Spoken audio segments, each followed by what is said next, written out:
Good morning again, church. Thank you for joining us as we pick up Daniel chapter 6 from where we left off. If you were here last week, as we ended Daniel chapter 5, God handed the kingdom over to Darius. He had the writing on the wall, declared that the king was unfit, had failed in his duties, and handed the kingdom over. And we pick up this week right after that in Daniel chapter 6. And if you read Daniel's chapter 6, obviously one of the most famous parts of Scripture, right? People that even aren't raised in church, there's a few stories biblically that they know, right? They know Noah. They hear about Moses and the Ten Commandments. And Daniel in the lion's den is one of the ones that even if you're not raised in church, you've probably heard the story somewhere about Daniel in the lion's den, right? And what happens there.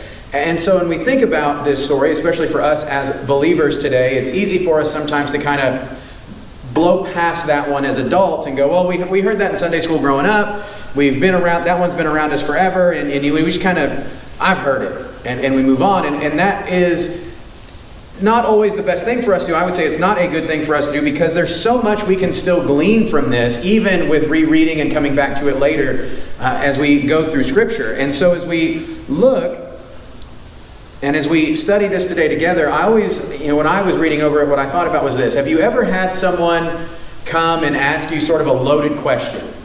You know what I'm saying there? They come to you and they're, hey, didn't you, or didn't this, blah, blah, and they're leading you down a path through their questioning that if you're not careful, you will get stuck somewhere, right? And the hope would be is that when someone starts that, after kind of the first or second question, you might turn around and look at them and say, okay, let's just cut to the chase. What are you doing? Right? Like, what's the point, right? I especially think about this as a parent, right? Whenever the kid comes in and asks that first question, well, remember when you said, yes. Well, and then if I did, okay, cut to, what is it, right? What do you want? Right? You're asking for something. Let's just get to the chase, right? What is it? What is the thing that you want? What is the thing or the experience? What is it you're asking for that you're trying to persuade me to do? Well, when you're the king of any kingdom, you're constantly going to have people coming in trying to persuade you to do different things. You imagine that not just as a king, but if you're in any form of government, or if you've ever worked as an umpire or a referee for a game. I've never done that on a professional basis, but I can imagine those that have worked those. You always see athletes or parents trying to negotiate with the one who is in charge, right? Well, you called it this way for that one. Remember when you called this one in the first? Well, that was in the same spot, blah, blah, blah, blah, blah. Right? Especially as I don't watch a ton of sport. I do watch a ton of sports, but not as much as I normally or I have in the past. We've been super busy, but we've been keeping up recently with the Women's College World Series, or the lead up to it, because Texas is playing and we're Texas people. And so I was watching yesterday when they were playing, and you would even see the players, right? If they got called out, they might turn around and kind of say something about, well, last inning, that was a ball. Or if it was a ball, well, the inning before it was a strike.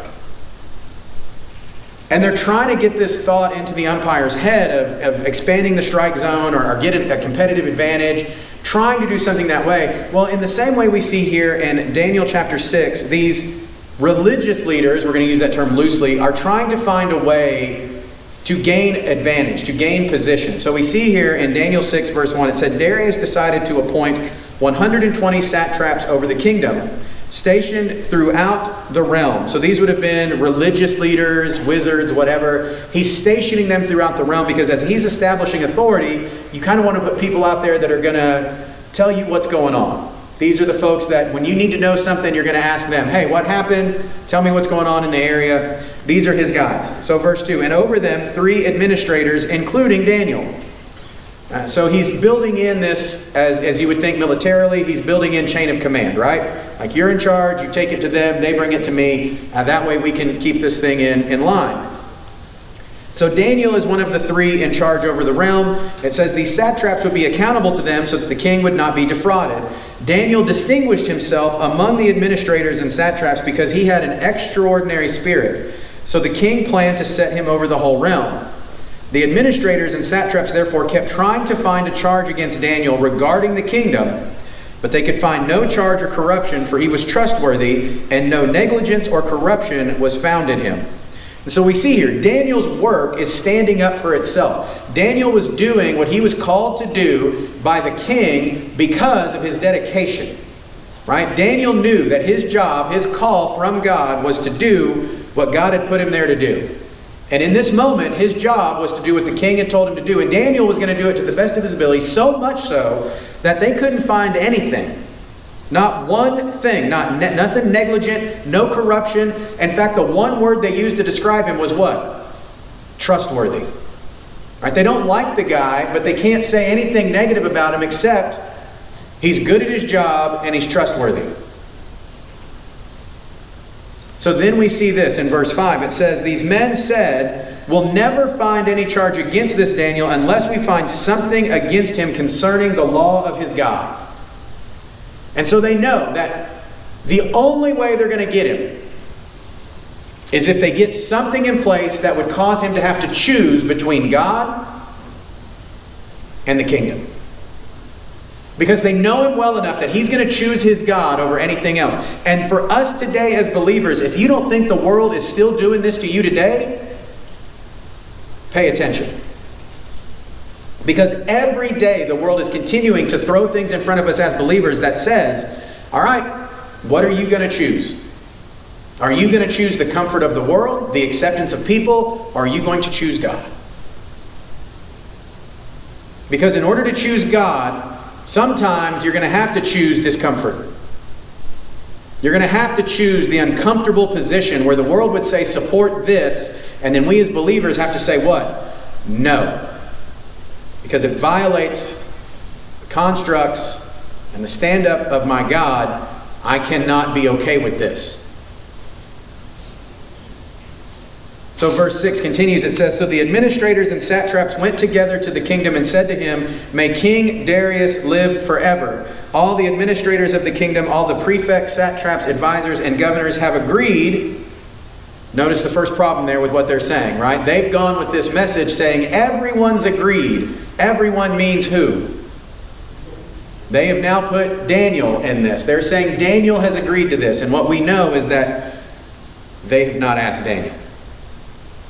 But they say everyone's agreed that the king should establish an ordinance and enforce an edict that for 30 days, anyone who petitions any god or man except you, the king, will be thrown into the lion's den. So they go in there saying, hey, all of these people that you have put in as leadership have agreed this is a good idea. The world will not play fair with you, with any of us. The world will not play fair with us as believers. The world will use whatever it can to gain an advantage, just as these men right here said, hey, everybody's agreed.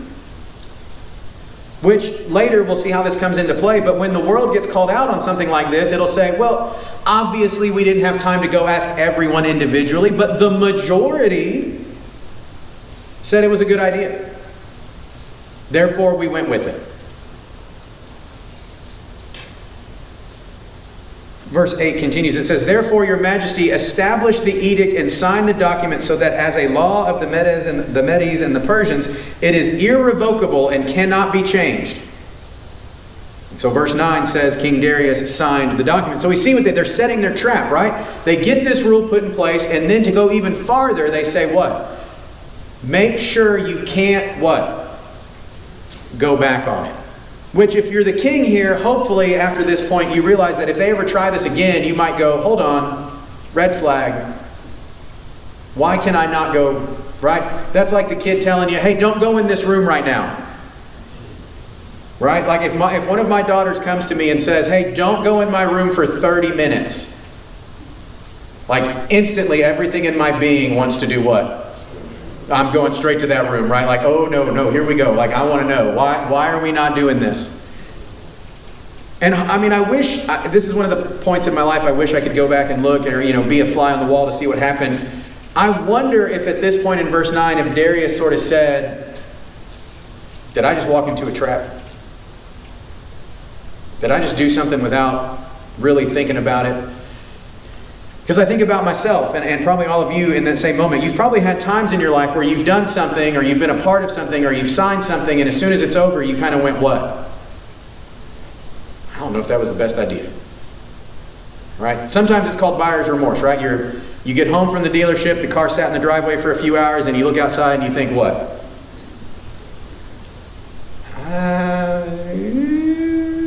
Right? It's nice, but did I really need it? Right? I wanted it, did I need it?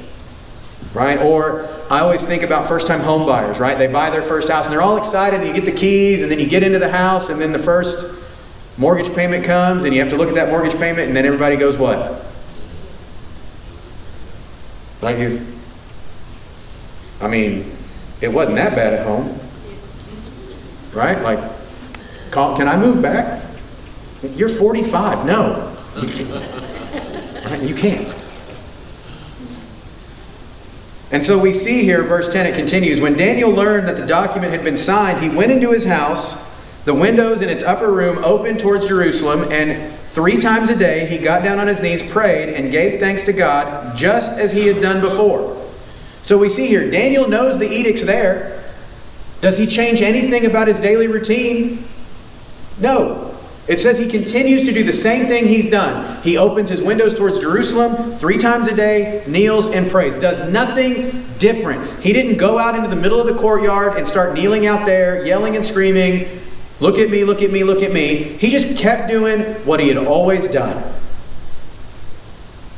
But because of this predictableness and what he's always done, we see what happens next. Verse 11, then these men went as a group and found Daniel petitioning and imploring his God. In the same way here, that if the government ever decides to come after churches, they're not going to come on a Tuesday. They're not going to come on a Wednesday even. And they're not going to come on Saturday. When are they going to show up? They're going to show up on a Sunday right about now. Why? Because they know we're predictable. We have set our routine. They know our nature. This is exactly what these guys were doing. Daniel had a routine. They knew when to go and get what they wanted. And so they see him in this moment. In verse 12, so they approached the king and asked about his edict. Didn't you sign an edict for 30 days, any man who petitions any god or man except you, the king, will be thrown into the lion's den? King answers, as the law of the Medes and the Persians, the order stands and is irrevocable. Then they replied to the king, Daniel, one of the Judean exiles, has ignored you, the king, and the edict you signed, for he prays 3 times a day.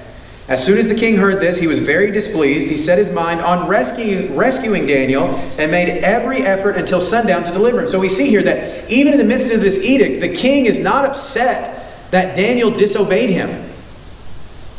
Why is the king upset? The king is upset because he has enough of a relationship with Daniel to know,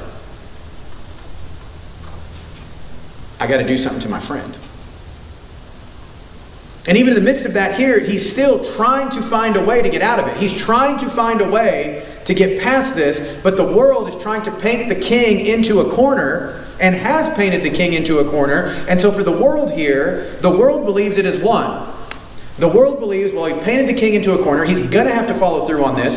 Daniel's going to die, and then we're going to get what we want because now we will be in charge, and this person who has all of this power because his God has given it to him will be out of our way.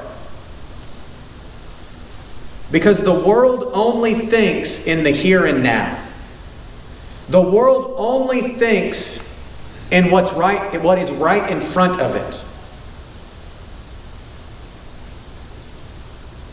The king here even thinking that way because the king still, instead of following through, wants to do what? Find a way to get Daniel out of this.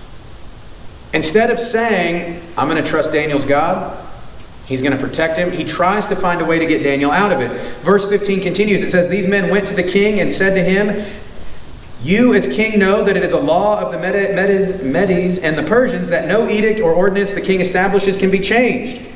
So the king gave the order. They brought Daniel and threw him into the lion's den. So we see here, it's not like Daniel walked down there and went willingly.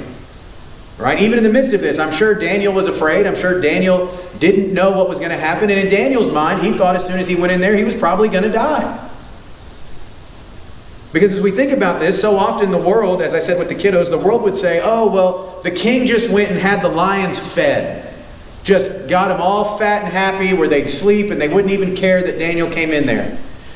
That was not inside of the king's purview. That was not on the king's radar to do that. The king had people for that. And I guarantee you these people understood their job, and their job was to keep these animals what? Hungry. Not hungry enough that they wouldn't move, but hungry enough that the minute they saw something that could be considered food, they'd be real aggressive. Some of you have dogs like this, right? That you can't leave food out all the time because dog will eat itself to death. Right? But every time you get food out for this dog, it acts like what? That it has never eaten in its life? That this is its last meal? Yes? That is what these lions, some of you are looking at your kids like, feed you every day, you still act like you starve. We have that discussion with one of ours. Every time we go somewhere, one of them, first question, are we going to have lunch? Have I ever let you starve before? No. Do you think I'm going to start today? No. Then we'll take care of it. Right? And so we see here that was the job of these people, was to keep these lions hungry enough that they would be aggressive. Hungry enough that they would be ready to pounce on anything that they went in. And so as we see here in verse 16, it says, so the king gave the order, they brought Daniel, threw him into the lion's den. The king said to Daniel, may your God, whom you serve continually, rescue you. So even here, the king knows something about Daniel's God is different than all these others. He knows something is different. And at this point, he's exhausted anything he could do inside of his power. And he has to admit at this point, I can't do it. But your God can. So verse 17, a stone was brought and placed over the mouth of the den. The king sealed it with his own signet ring and the signet rings of his nobles, so that nothing in regards to Daniel could be changed. At this point, he's going to spend the night. There is no getting out. That was the typical punishment. That was the crime. You should spend the night. The king went to his palace and spent the night fasting. No diversions were brought to him, and he could not sleep. So we see here that even the king is anxiously waiting what's going to happen. Verse 19, at the first light of dawn, the king got up, hurried to the lion's den. When he reached the den, he cried out in anguish to Daniel. Daniel, servant of the living God, the king said, has your God, whom you serve continually, been able to rescue you from the lions? And you imagine the king here going and yelling that through the rock, almost hoping against what he knows to be true. Because in the king's mind, as he runs to this rock, he knows that he's probably going to do what? Collect what's left of his friend. In his mind, that's what's going to happen. And so he cries out, Daniel, has your God rescued you? Expecting to hear nothing. But then we get to verse 21. Then Daniel spoke with the king. May the king live forever. And I would love to be able to see the look on the king's face when he makes his question and hears Daniel speak back. Right? Just that stunned look on the king's face would be something I'd want to see. And then we get to 22, to where the world would say, oh, well, the lions were just fat and happy, they were well fed, oh, they were just sleeping and Daniel stayed quiet. All these reasonings the world would give behind Daniel just getting what they would call lucky. Right? And even now today, when someone would say that, I will show them all sorts of videos on the internet that prove otherwise. Of people going places where the animals are supposed to be kept fat and happy, and somebody does something they ought not do and get in there and gets attacked or mauled or whatever. Here recently, and I think we talked about it last week in Sunday school, in China, there was a lady who got out of a car in a wilderness park a couple of weeks ago, where there were signs everywhere, stay in your car, don't get out. And this lady jumps out of the back seat of a car in this wildlife preserve, and I'm talking in like 6 seconds, a tiger pops up out of nowhere and drags her off. Okay? So this idea of, well, they're just kept fat and happy and, you can get out and they're well fed, they're not going to... No, it's a tiger. What's its job? It eats things. That's what it does. Don't be surprised. And so these lions, that's their job. And we get to verse 22, which says this, my God sent his angels and shut the lions' mouths. So this whole, like when we see the pictures of the lions laying there sleeping, and as a kid, I remember seeing this, right? You'd see these images that they would put together, and Daniel's sitting in there, and the lions just are around him, kind of sitting there. That is not the picture that's painted here, is it? When he says, my God shut their mouths, that meant they came at him, and what happened? The angels grabbed them and shut their mouths and held them there. Would you imagine the strength? And I've never been to a zoo that does this, but someday I hope to go, where they will occasionally set up these things where they'll put a rope and you can play tug of war with the big cats, and you realize how powerful they are. Right? Because I know we have 2 German Shepherd mixed dogs that are about 40 to 70 pounds, depending on how much Prim's ate that day. One of them is in good shape. The other one, I see her all the time, and I'm like, you are just overweight, right? Like, just fat. It's just a fat dog. She's lovable and cute, but just fat, right? She's the one that we can't, she'll eat her food, and then if the other one's not fast enough, she's going to eat that food too, so we have to watch her. But those dogs, even not, I mean, they're decently sized animals, but if you want to try to get, this happened yesterday, one of them went outside, got something in their mouth, and they didn't want to get rid of it. And I had to grab that dog and hold it and open its mouth to get it to drop the thing to put it in the house. And I could get the dog's mouth open, but at some point it became because the dog let me. Not that I couldn't, I could outmuscle this dog's mouth, but I would hurt it. And I didn't want to do that because I don't want to pay a vet bill. But that dog eventually just released and let go. And not only that, that dog had to let me grab its mouth. Here with these lions, they understood. They would have been made quick to understand who was in charge. When these angels grabbed a hold of them and shut their mouths, it would have been a very quick understanding for them of, I am no longer in control. That dog that I worked with yesterday knew, like, I have a relationship with that animal. It knows I am I am in charge. I am that dog's, as they say, master. I am its owner. And when I got a hold of the mouth and I went to pry open, the dog resisted for a minute and then eventually let go and dropped the thing. I imagine very similar in this situation, that the lions probably resisted at first and then realized what was going on, that the angels of the Creator God were there and their mouths were shut and they were held there. It wasn't luck. It wasn't that they were well fed or they were asleep. It was that they went at Daniel and were told no.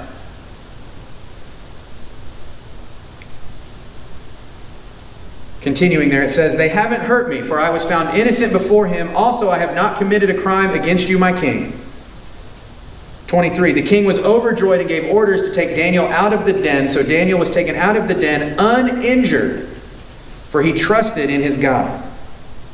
The king then gave the command, and those men who had maliciously accused Daniel were brought and thrown into the lion's den, they, their children, and their wives. We see here that the king not only going to punish them, the entire family is going to suffer because of this. They had not reached the bottom of the den before the lions overpowered them and crushed all their bones. So to anyone who would say, well, they were just fat and happy, or Daniel didn't make enough noise. No. Because when given the opportunity, they did what lions do. 25, then King Darius wrote to those of every people, nation, and language who live on all the earth, may your prosperity abound. I issue a decree that in my royal dominion people must tremble in fear before the God of Daniel. For he is the living God, and he endures forever. His kingdom will never be destroyed, and his dominion has no end. He rescues and delivers. He performs signs and wonders in the heavens and on the earth, for he has rescued Daniel from the power of the lions. And if you're wondering who our God is today, there isn't much better of a description than that right there. He is still the God that lives forever, endures forever, whose kingdom will never be destroyed, whose dominion has no end. He will rescue and deliver. He performs signs and wonders in the heavens and on the earth. And as he has rescued Daniel, he will rescue you. He has sent his son Jesus on behalf of any who would choose to accept him. And we see here that verse 28, so Daniel prospered during the reign of Darius and the reign of Cyrus the Persian. Because of Daniel's commitment to his God, he was successful in his earthly realm. In the same way for us today, this is our God. And if you're here today chasing anything other than him, stop. Stop chasing things that want to throw you in the lion's den. Stop chasing things that want to destroy you. And go after the God who offered himself in your place. Here in a few moments, I encourage you, if that's you and you're chasing the world, stop. Come, let's talk about what it means to become a believer. Let's talk about what it means to be a follower of Jesus Christ. If you're here as a believer, chasing the things of the world, stop. Chase him, not the world. Let us pray. God, we thank you for today. We thank you for the ability to gather together to worship. God, we thank you for the faith enough that you would close the mouths of the lion. God, there was no luck in this story at all. It was blessing. It was favor. Because of Daniel's commitment to follow you. Because of Daniel's belief and faith and commitment to you, you took care of him. You protected him. But God, we know even if it had gone the other way, even if you had let the lions devour him, you would have welcomed him into your kingdom. And so either way, Daniel wins. But you chose to continue. His ministry for this earth was not done yet, so you left him here. So God, we don't look at this story as luck. We look at this as blessing. And to every person in here to look at their own lives where you have offered blessing and protection and favor, that we would not call those things luck. We would call them what they are, which is unmitigated blessing, unmitigated favor, protection from the God that controls the universe, who tells the lions when to open their mouth, who tells the water where to stop, and it listens. Thank you for those blessings you've bestowed upon us. It's in your name we pray. Amen. If you'll stand with us, church.